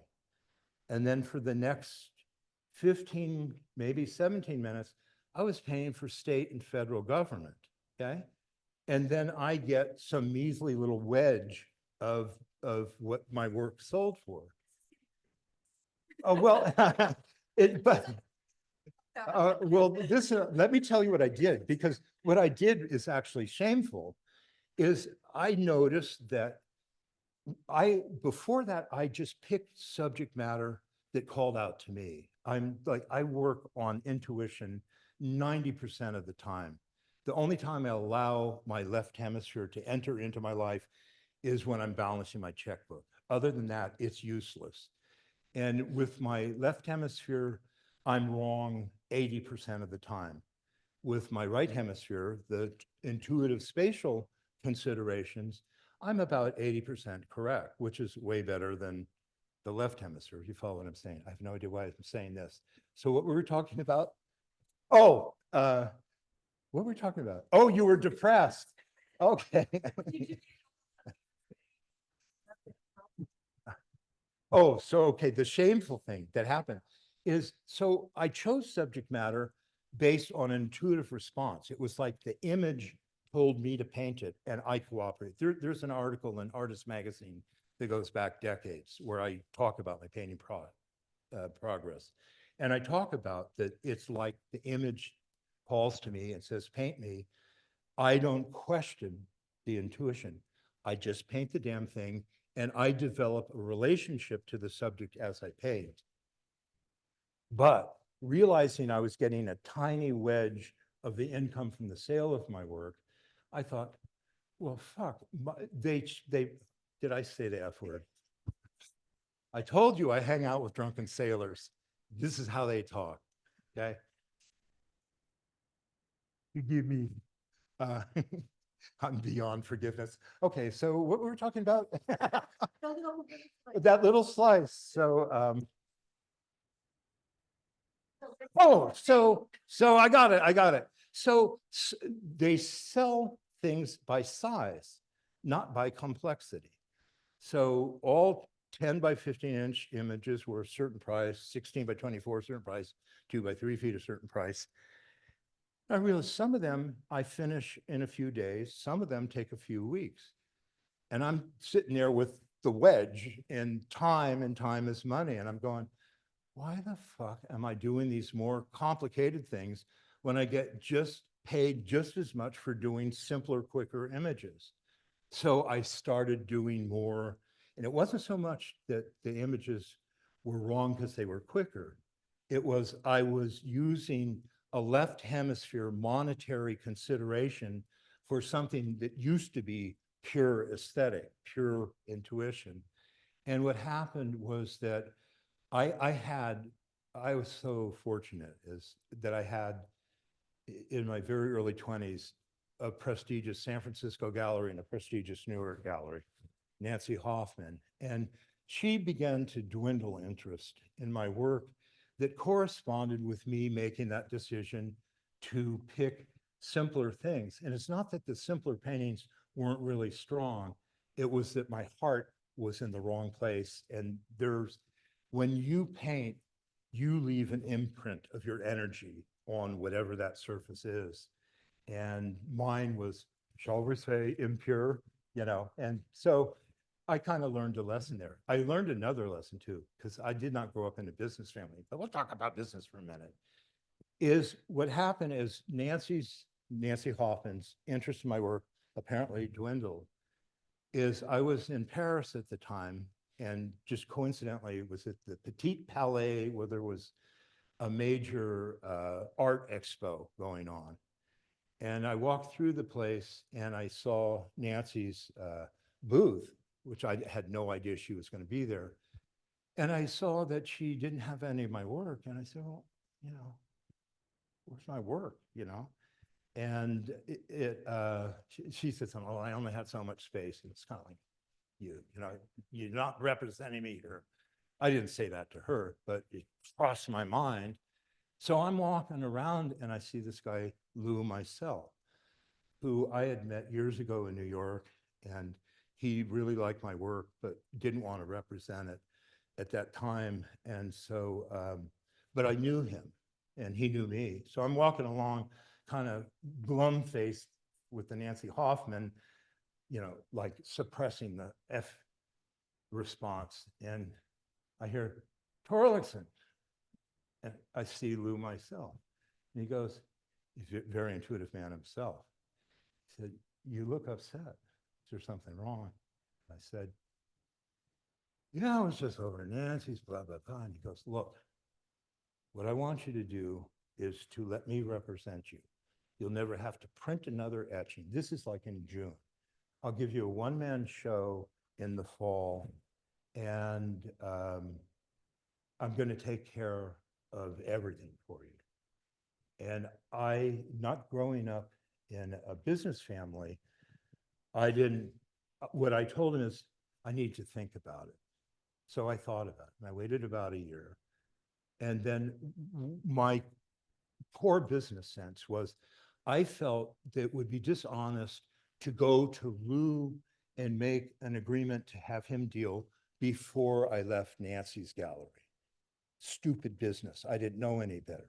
So I closed down my relationship with Nancy, a premium gallery in New York. She hadn't said, I don't want to represent your work. I was the one that initiated, I'll leave. Then I went a little bit later back to New York with a portfolio of really new, spectacular, thank you, Jim, watercolors of mine. And I went to Lou figuring, aha, I'm here, let's do business. He looks at my work and I can tell there's a weird look on his face. I'm not quite sure what's going on. And what turned out, I had started a new phase of subject matter, was amusement parks. I was doing images of amusement parks. And in all due modesty, I had some spectacular watercolors of that. When he saw them, I couldn't understand the look on his face. And it turned out that some of his artists had just, I'm showing him a year's worth of work, had just begun to merge into amusement parks, and I beat them all to the punch. And he didn't like that, because what art dealers really want, they got big fat egos. They want to discover things. They want to discover young, new artists. They want to discover new veins of subject matter, new styles and all that. And I just tripped up his vision of how he was going to promote his artists shifting to amusement parks. And the end result is, he said, I don't want to represent your work, good luck. And so when I go back to the decision-making, I thought it would be wrong for me to leave Nancy Hoffman first. I mean, after I had secured enough. Yeah, it's just, you understand, it's just poor business. But that, one of the things that you have to learn to do one way or the other, and I don't mean to be depressing, your work is spectacular, by the way. Alexander, tell me your first name again. Kathy Alexander on Watercolor, what's the magazine name? Yeah, it's your moment. Let me do it for you. What's the name of the magazine? Watercolor artist. Watercolor Artist. She's on the cover of Watercolor Artist. It's spectacular watercolor. That's right. That's right. Of course, you're very fortunate, but I'm fortunate to have had you as a student. And I'm fortunate to have all of you that studied with me as students. So anyway, I have no idea what I was talking about. So any other questions? City College, you taught at City College? I retired about 5 years ago. I retired early when the beginning of this new woke educational. Still in Pittsburgh? Oh, yeah, they do, but evidently, I think it's probably still the best deal in town. You can get as good a quality education at City College as you can anywhere else. And one of the things that is truly interesting about City College is it is wildly diverse. Every race, every religion, every sexuality. And most of the teaching that I did, nothing wrong with where we were teaching, but it was predominantly white and Asian in the suburbs with Skyline and CSM, College of San Mateo. And to teach a diverse group of people, it's just a very rich experience. So I would say anybody, especially with children that are wanting to launch a pursuit of a college education, start at City College, high quality. The cost of tuition is negligible, and the cost of tuition at more prominent other colleges it's unbelievably high. So I'm very pro City College, even though I quit when they started a policy. They called it SLOs, the Student Learning Outcome. And what they made us do, I'm going to try to compress this, is they tried to control exactly how you taught, what you emphasized, and then we're trying to get everybody to be the same. And the richness in taking art classes from different instructors is different instructors have a lot of value, but different emphasis. And if you take different instructors, you get a broader perspective of the possibilities that are out there. You get a better education. Although people that only studied with me, they got the very, very best, mind you. Did you? Yes, Who are you? John Barrows. Boy, it sounds familiar. Get my Was I as obnoxious then as I am now? worse. Worse. That's because I was drinking, okay? When I went to school, the first thing I did, and I had a flask of whiskey with me, the first thing I did was go to the Coke machine, buy a Coke, dump half of it in the sink, fill it with bourbon, and then sip on that through the 3-hour evening class. And I felt like nobody noticed or anything like that. You didn't notice? They're lying. Okay, what happened, I told you this, is that Jenny, who studied with you, when I walked into my first AA meeting, and I'm like new there and I don't even understand AA at all. And I hear a voice going, "Hey, Mr. Torlakson." And it's Jenny. She goes, "We were waiting for you to get here." So some of the people knew I was drinking, okay? And it turned out I was worried that like, oh my God, they're gonna know I'm an alcoholic. And it turned out everybody in the room was an alcoholic. What am I worried about? But that just shows you how silly life can be. But anyway, so there you go. Did you want to show us any?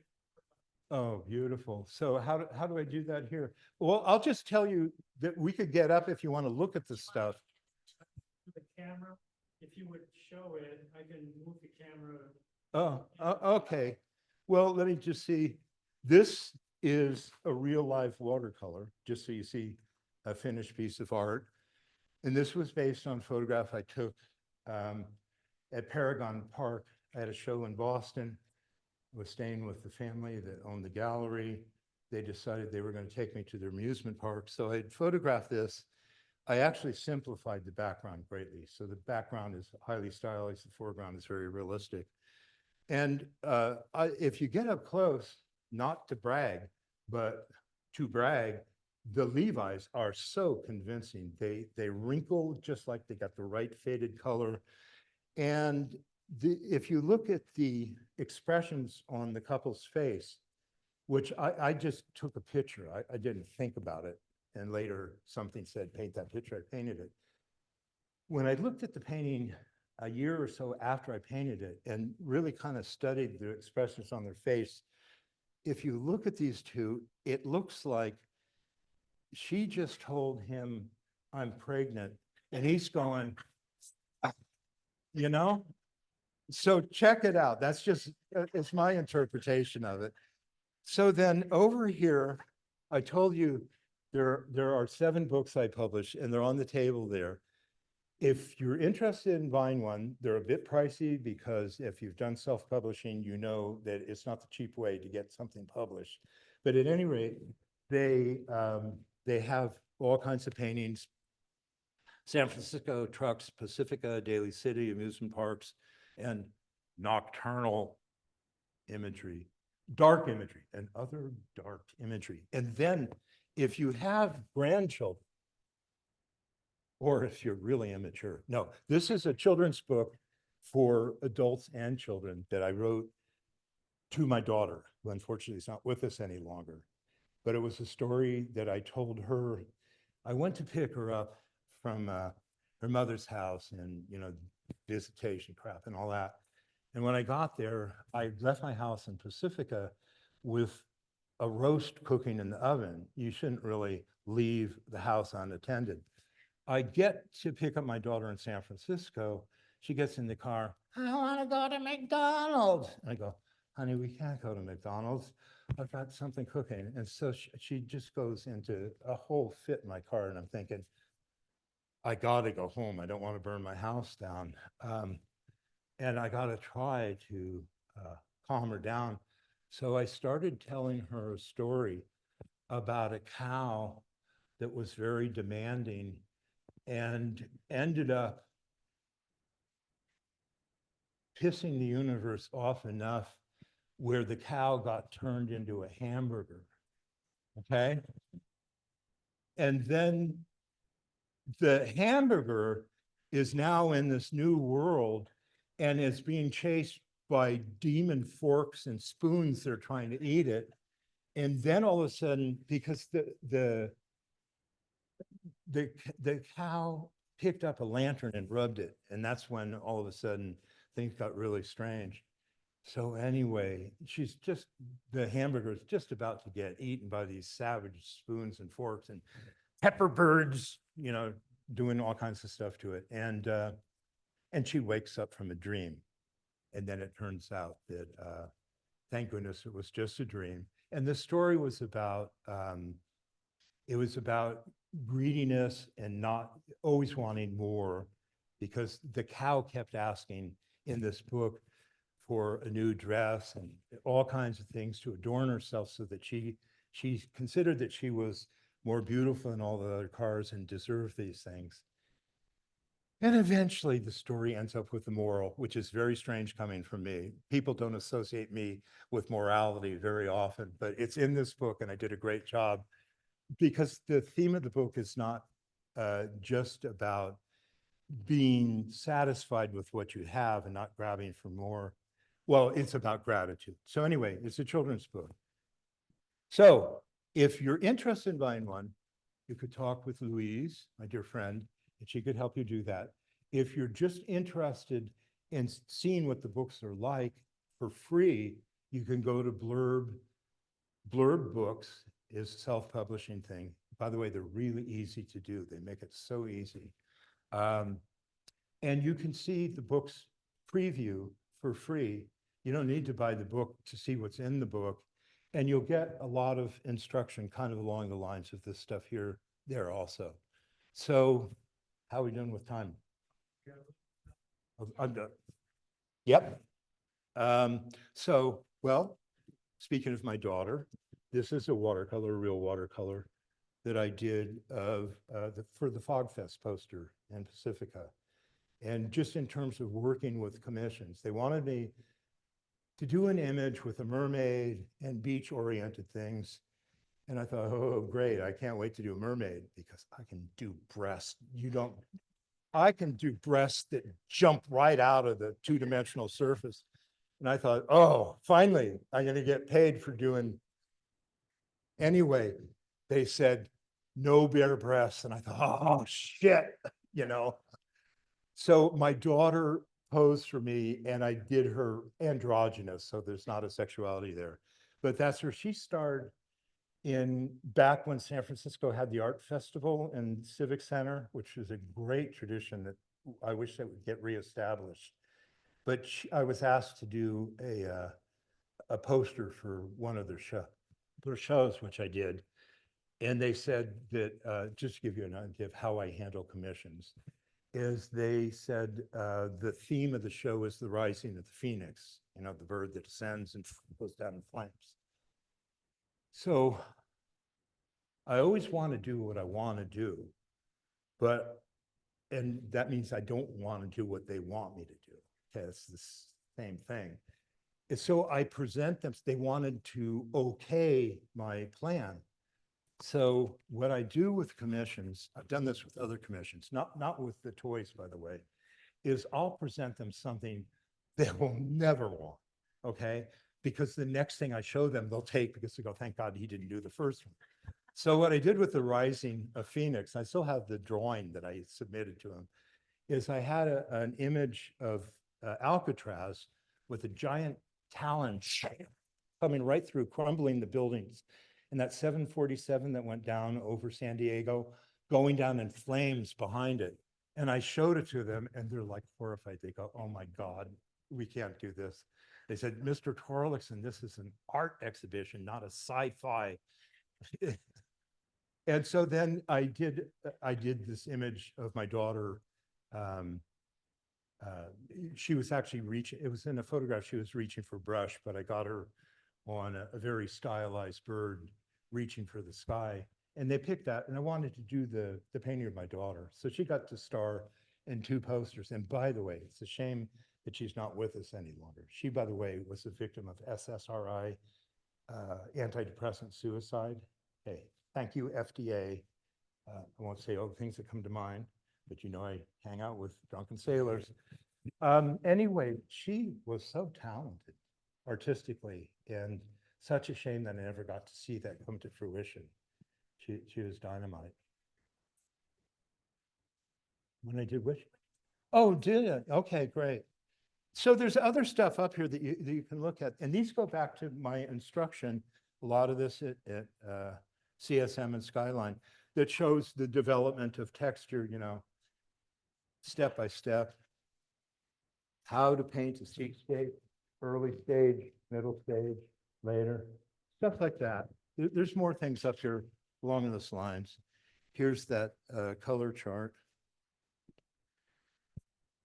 Here's more of just wet into wet, which is good if you have soft shadows under the eaves. Is you paint the hard line across the top, wet the bottom, and you get that soft.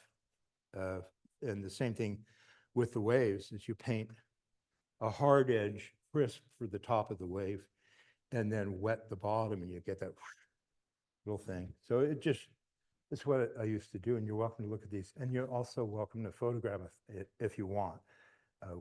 I'll stick around if somebody wants to photograph some of the stuff. It's fine, you can do that. So anyway, now how are we doing? Have I made it? Yes. Okay. I'm done, but, and thank you for coming. Is there, thank you. Is there any more questions just for the hell of it?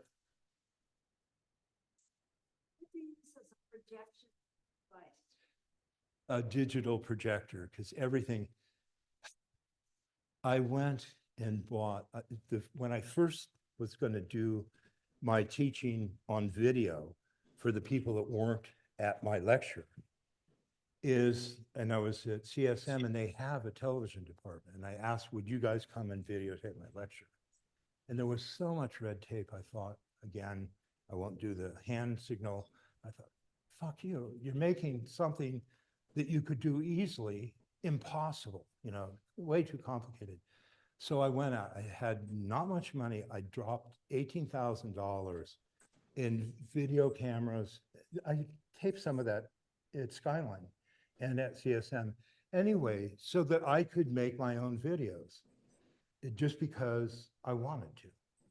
And within 3 months of me dropping 18 grand on all this equipment, photography went digital. And it immediately antiquated my $18,000 investment. So you asked the projector. So I did, and I had 2 Nikon FE2, great cameras, great lenses, all film cameras, garbage. So everything went digital, but digital has some wonderful advantages also. So one of the things that happened when my daughter died, just to give you how I learned to use Photoshop, because I do a lot of Photoshop stuff. If Homeland Security saw the political things that I did, I might not be here talking to you, okay? I'm not gonna go further on that. But at any rate, when she died, and I'm really upset. I mean, I cannot describe what you feel like when your child commits suicide. It's not a good feeling.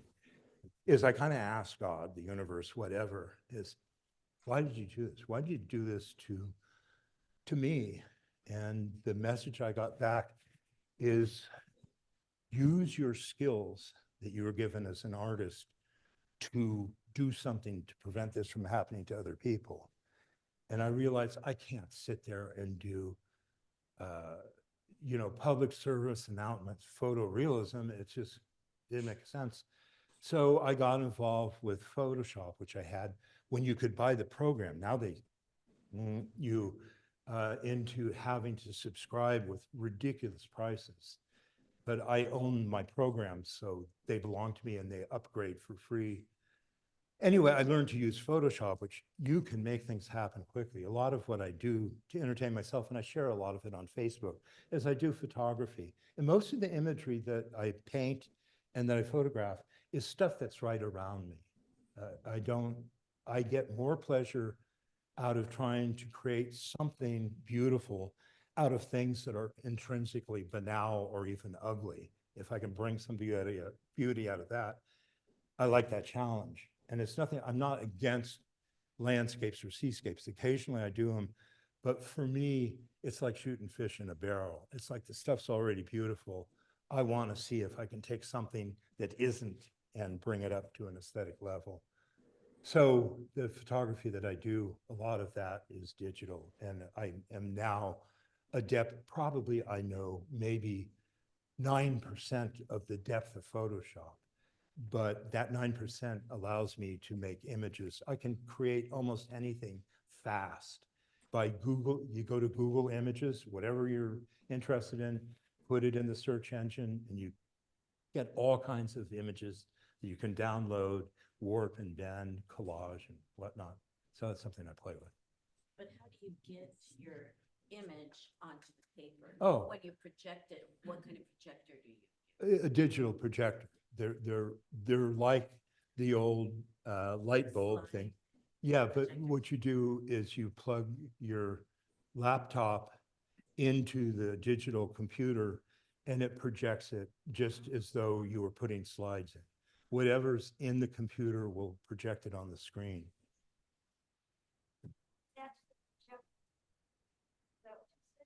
Or you could say you attach the computer to your projector. It's the same thing.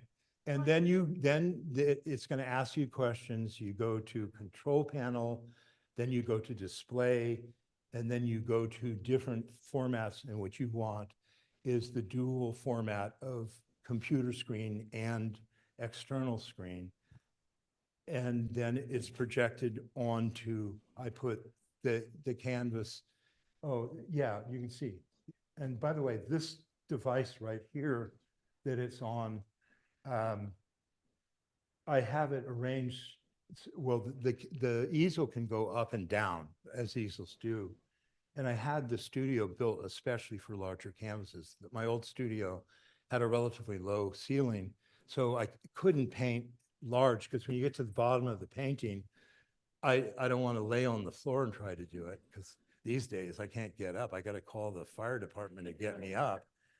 It's like if I got to get a pan out of the bottom cabinet, you know, I need a cane and an air balloon or something to get back on my feet. But anyway, I've devised some things that fit on the side of the canvas that are kind of, they have little bars that come out that I can attach to either side and then run a bar across them so I can rest my hand on that without touching wet oil paint. And that gives me, because it does turn out, I'm left-handed, so my coordination is this way. So I can paint the top of things and I can paint this side of something. But if I have to do this side, I don't have any coordination. So I turn the thing upside down.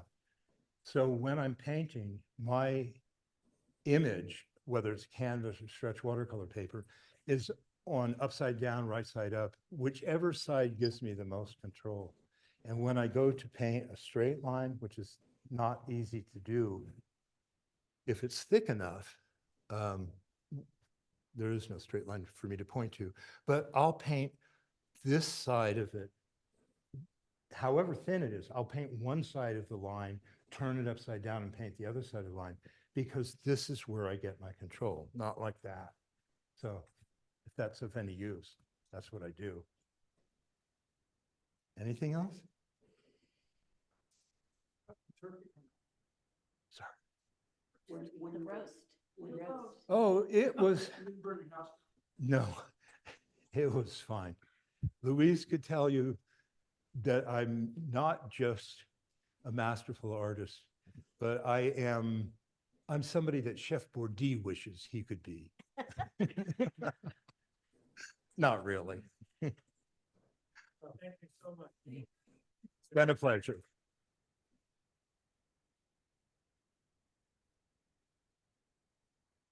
Okay.